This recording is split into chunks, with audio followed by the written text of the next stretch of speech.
Welcome. You are watching Line Screw 1.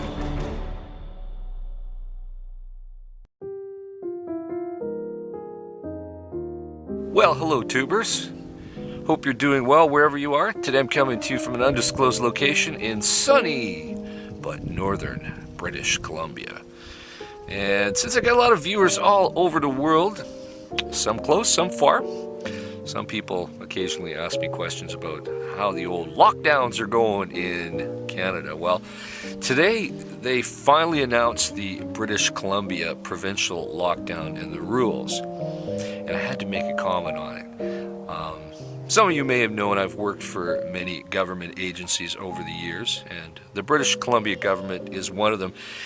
And the number one thing that I have learned about BC government is that they rarely get anything right. If they touch something, they often have to ruin it or make it worse before they can make it better. That's just the way they are, because government tends to attract, the Super Bowl of no talent, whether you're an elected official or bureaucrat. I would even say some of the most competent people that wind up working in government eventually leave out of frustration because of how silly they are. But anyway, let's get talking about this lockdown, because it's so full of inconsistencies. While I can definitely understand if government is going to initiate a lockdown protocol, it has to achieve results, and it has to be logical, and it has to be consistent. None of these things are part of the lockdown. Well, let me go through the basic rules and I'll explain it to you. British Columbia, if you are not familiar, is on the west coast of Canada. It's a very large province, but to visualize British Columbia, it's about 29% bigger in land area than Texas. So it's quite a large region we're talking about. And because British Columbia is mostly a mountainous province, there's only a few roads that lead out of the populated centers that are based in the lower mainland, we call it, which is metropolitan Vancouver and the Fraser Valley, which is right adjacent to Vancouver. So we got three main roads that branch out, and they're talking about doing kind of like the drinking driving checks. They promise they're not going to target people or do random checks, and I know they can't do that for another reason, which I'll talk about a little bit later. So they're going to be probably targeting people with RVs. And the way the regions and the rules of travel are going to work is like this. The province will be broken up into three regions. One region will be the Vancouver-Fraser Valley metro area, where the bulk of all people in BC live. That's where the majority live. And then Vancouver Island, which is a very large island right off the coast, that will be one separate region. And then the third region will be what's called the Northern and Interior region, which is the region I'm currently in. So the restrictions are going to be such that you cannot travel between those regions unless it's essential travel. Now, essential travel can mean traveling for health services, maybe moving, things of those nature, things where you must be there. I think even funerals are allowed. You kind of get the idea. So what they want to do is stop the discretionary travel. But the funny thing is, everybody can still mill about in their own region. And where the highest amount of infections are actually in the metropolitan Vancouver and Fraser Health region already. So you're just locking all these people into a petri dish so they can keep spreading their stuff around, I assume. So it doesn't really make sense that they're doing this. And on top of this, the local police unions have said, look, we're not going to participate by pulling people over. I don't even know how they're going to get enough people to man the checkpoints, so to speak, because right now a lot of people are not aware, but taxpayers are paying the municipal police officers to stay at home every third block. A lot of them work a 3-on, 3-off pattern, and I think their third block they're paid to stay at home due to COVID. And unless they're needed for something important, they're paid to stay at home. It's like bonus vacation time. So I don't know where they're going to get all these police officers to even run these checkpoints. Now, There's only 3 main highways that leave right around Hope, BC. Beautiful little town, Hope, BC. If you've ever watched the first of the series of Sylvester Stallone's First Blood, that was shot in and around Hope. So I'm sure millions of you have seen the Hope region if you've watched that movie.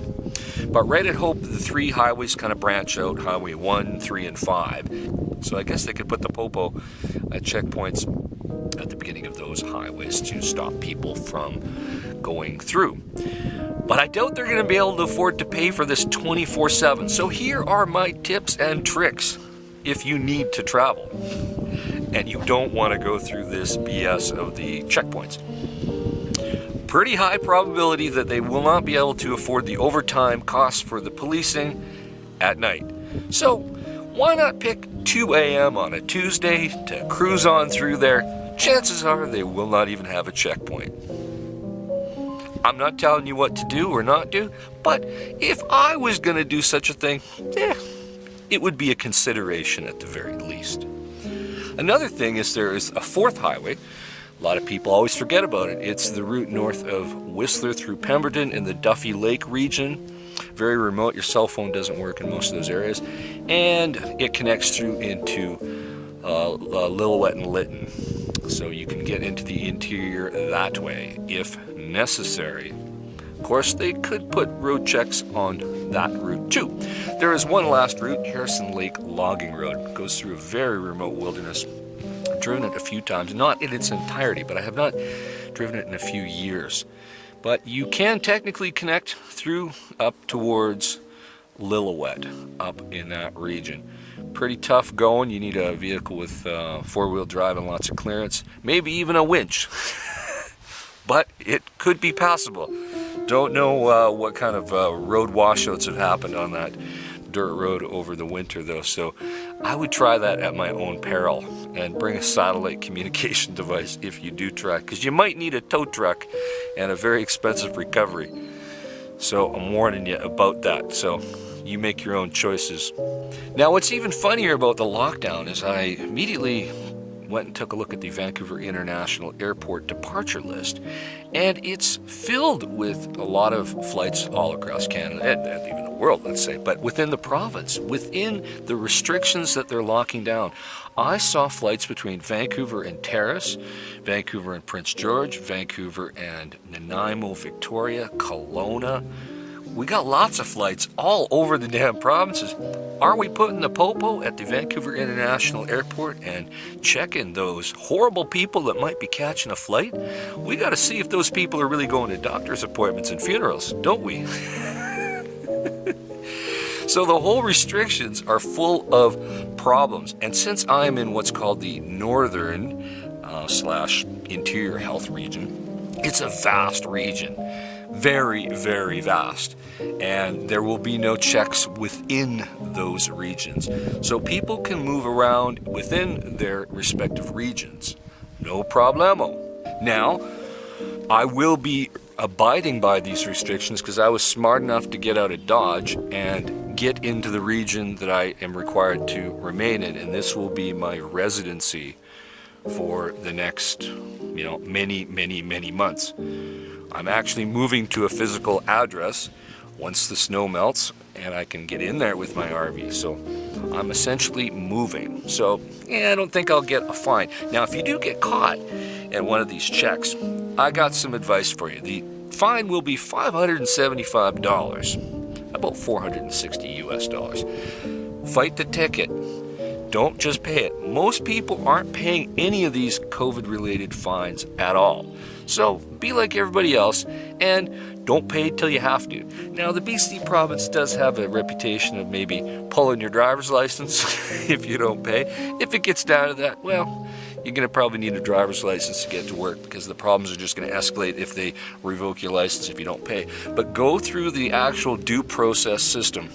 Quite often after these type of events happen, they instruct the prosecutors to just drop the charges on all these administrative fines. And the good news is these fines are provincial, so they're not criminal, meaning that even if you're convicted, it is not on your criminal record.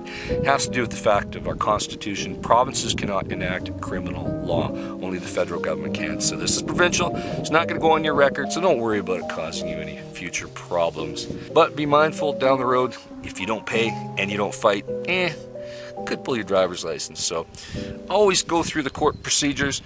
Always show up in court on time to fight these tickets. Be prepared. Pose your argument with appropriate evidence, and perhaps you can have the ticket dropped. That's just what I would do. I've actually been quite successful fighting all sorts of tickets over my life. And sometimes you can even just ask to have the fine reduced. Even if you lose, you got nothing to lose. Quite often judges have discretion with these things. So what do you guys all think about this crazy new British Columbia lockdown? It's silly. At least I'm trapped in one of the biggest regions of the province. And a lot of people out here fishing on the lake. Nice weather. I think it might turn a little cold in the next few days. But hey, it's spring. You get the hot days, you get the cold days. You just got to take it all in stride. So, put your comments down below on what you think about this madness. And I will talk to you in the next video. Over and out.